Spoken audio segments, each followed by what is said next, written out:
आज के इस लेक्चर में हम डिफरेंशिएटर को डिस्कस करेंगे, जिसमें ओपैम यूज़ होता है एज ए डिफरेंशिएटर। तो इससे पहले हम डिफरेंशियल सर्किट कंसीडर कर चुके हैं। तो डिफरेंशियल सर्किट में क्या था कि आपका जो आउटपुट है वो किसके इक्वल है, gain multiplied by the difference voltage. जिसमें हमने सीखा कि आपका जो एम्पलीफायर है वो एम्पलीफाई करता है difference between the input signal, जबकि जो डिफरेंशिएटर है वो क्या करेगा, जो आपका आउटपुट जो है वो क्या होगा, differentiation of the input signal. Means के जो भी इनपुट है आपका जो आउटपुट है वो that will be the differentiation of that input signal. और ग्राफिकली अगर हम इसको देखना चाहें तो जो अगर कांस्टेंट इनपुट दिया है, मींस के डीसी सिग्नल है विद ज़ीरो फ्रीक्वेंसी, तो output should be equals to zero because the constant differentiation of a constant is equals to zero. उसके बाद क्योंकि आपका सिग्नल चेंज नहीं हो रहा टाइम के साथ साथ, जबकि यहाँ पे आउटपुट क्या कहता है, that the signal should change with the time. इसी तरह से अगर आपके पास इनपुट स्क्वायर वेव है तो आपका जो आउटपुट है वो स्पाइक्स आएंगी, जहाँ पे आपका जो एजेस हैं वो चेंज हो रहे हैं, square wave fast rise time, तो आपके आउटपुट पे स्पाइक्स होंगी।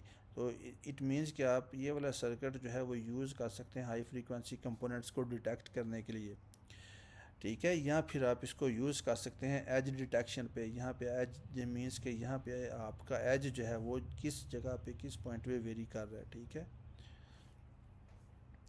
इसके डिज़ाइन को हम देख लेते हैं। इससे पहले हमने क्या देखा, आपका जो इंटीग्रेटर जिसके में फीडबैक जो है, फीडबैक रजिस्टर को रिप्लेस किया गया था कैपेसिटर के साथ। लेकिन अगर अब आप इस कैपेसिटर और इस रजिस्टर को इंटरचेंज कर दें, मींस कि आप जो रेजिस्टेंस है इसको फीडबैक में ले लें और कैपेसिटर को इनपुट पे ले लें, तो यही सेम सर्किट आपका एज आ डिफरेंशिएटर के तौर पे यूज़ करेगा।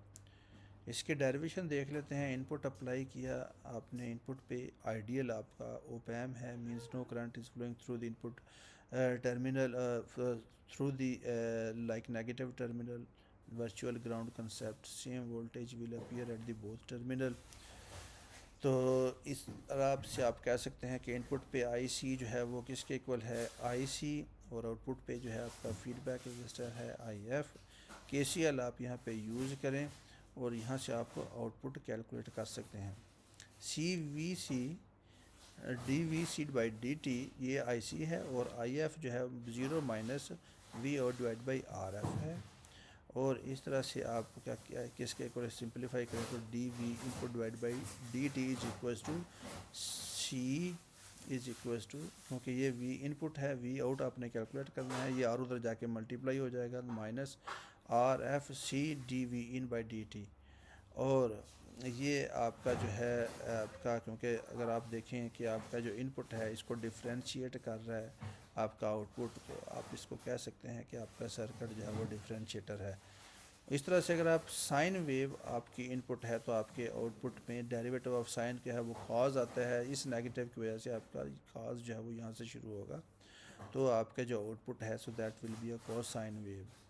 तो इस तरह से, और इसी तरह से अगर आपके पास ट्राई वेव है तो आपका आउटपुट जो है वो स्क्वायर वेव आएगी। एम्पलीट्यूड ऑफ वेव जो है वो डिपेंड करेगा आर एफ और सी की वैल्यू पे। इसकी कुछ लिमिटेशंस हैं फॉर प्रैक्टिकल डिज़ाइन। आपका वी आउट जो है वो in term of derivative of V in with certain gain again. अगर आप इसका इम्पिडेंस के तौर पे लिखें तो एक्स सी हम पीछे देख रहे हैं कि इसके इक्वल 1/2π/f(c), और अगर हम इसके आउटपुट को लिखें तो ये किसके इक्वल है, minus R F divide by X C multiplied by V in. तो अगर फ्रीक्वेंसी कम होगी आपका एक्स सी ज़्यादा होगा, अगर आपका एक्स सी बढ़ेगा तो आपका वी आउट कम होगा। या आप इस तरह से ये कह लें कि आपका जो गेन है वो किसके इक्वल होता है, V out divide by V in. तो अगर वी आउट आपका कम होगा, अगर फ्रीक्वेंसी कम होगी रिएक्टेंस ज़्यादा होगी, रिएक्टेंस ज़्यादा होगी, वी आउट कम होगा, वी आउट कम होगा तो आपका गेन भी कम होता जाएगा। और अगर आपकी फ्रीक्वेंसी ज़्यादा होगी तो this shows that the gain increases with frequency, तो गेन आपका फ्रीक्वेंसी के साथ साथ बढ़ेगा। तो फ्रीक्वेंसी रिस्पांस अगर हम ड्रा करें तो ये वाली जो है ओपन लूप गेन की कर्व आ गई, ठीक है। और ये वाली जो स्ट्रेट लाइन है ये आपका जो है वो डिफरेंशिएटर की जो है वो गेन आएगा। गेन आपका क्या है, वी और divide by V in equals 2πr। और इस तरह से at zero frequency gain equals to zero.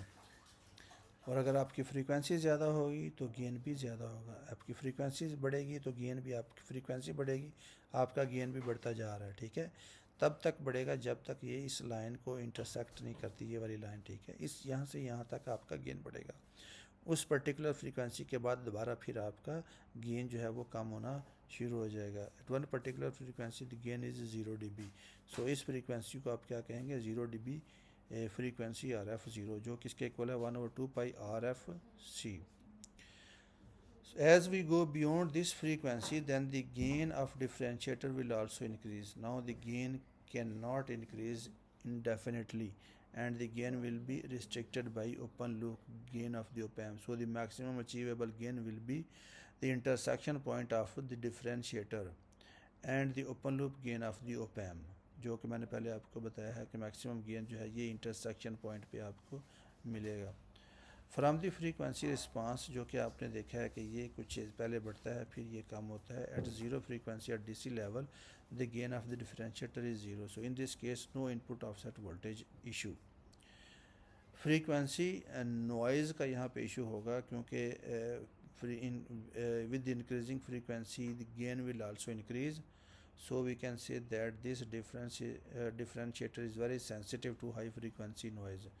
So even for low frequency input signal, the high frequency noise signal will be more, and the gain will more and more the gain of the signal. So apart from that, the input impedance of the circuit will be equals to the reactance of the capacitance. Like input impedance जो है वो XC के बराबर है, जैसे ही frequency आपकी बढ़ेगी आपका कैपेसिटेंस रिएक्टेंस कम होगा, और जिसकी वजह से आपका इम्पिडेंस जो है वो भी कम होगा। So we can say that there are two limitation of the circuit. As frequency increases input impedance will reduce. दूसरा circuit differentiator circuit is very sensitive to high frequency noise. आपने इसको कैसे लिमिटेशंस को अवॉइड करना है, input पे आपने resistance series में कनेक्ट कर लेना है, और आपने आउटपुट जो है वो कैपेसिटर को इन पैरेलल फीडबैक रेजिस्टेंस के साथ यूज़ कर लेना है। तो ये दो आपके पास लो पास फिल्टर्स के सर्किट आपको मिल जाएंगे। मींस के इनपुट पे इनमें रेजिस्टेंस और आउटपुट पे capacitors. So introduce additional R in a series with the capacitance, then we can avoid the problem of very low impedance and high frequency sensitivity. तो इस तरह से आपने जो है गेन ऑफ द सर्किट किसके इक्वल होगा, -RF divide by R. So due to R1 we can restrict high frequency gain. Adding CF, the stability of the output will be increased at high frequencies. और इसकी cut off frequency जो है वो F1 जो है वो, क्योंकि आपके पास दो लो पास, F1 जो है वो क्या होगी R और C पे डिपेंडेंट है, और F2 जो है वो R, F और C, F पे डिपेंडेंट है। इसका फार्मूला आ जाएगा F1 is equal to 1/2πRC, और ये आ जाएगा 1/2πRFCF। तो इस तरह से जो इसका जो गेन है वो that will look like this gain, ठीक है। F1 पे यहाँ तक बढ़ेगा अप टू F1, और F1 से F2 तक constant values, and then again after F2 it will start decreasing. So like the gain will be a flat response at 20 dB per seconds. और अगर ये दोनों फ्रीक्वेंसी इक्वल होगी, means कि F1 equals होगा F2 पे, तो उस केस में आपका जो रिस्पांस होगा तो that should look like this one, कि आपके पास ये वाली आपकी कर्व मिलेगी। तो इस लाइन पे आपकी जो फ्रीक्वेंसी है वो दोनों इक्वल होंगे। I hope you understand this differentiator circuit, but if you still have any question you can write the question in the comment box. Thank you.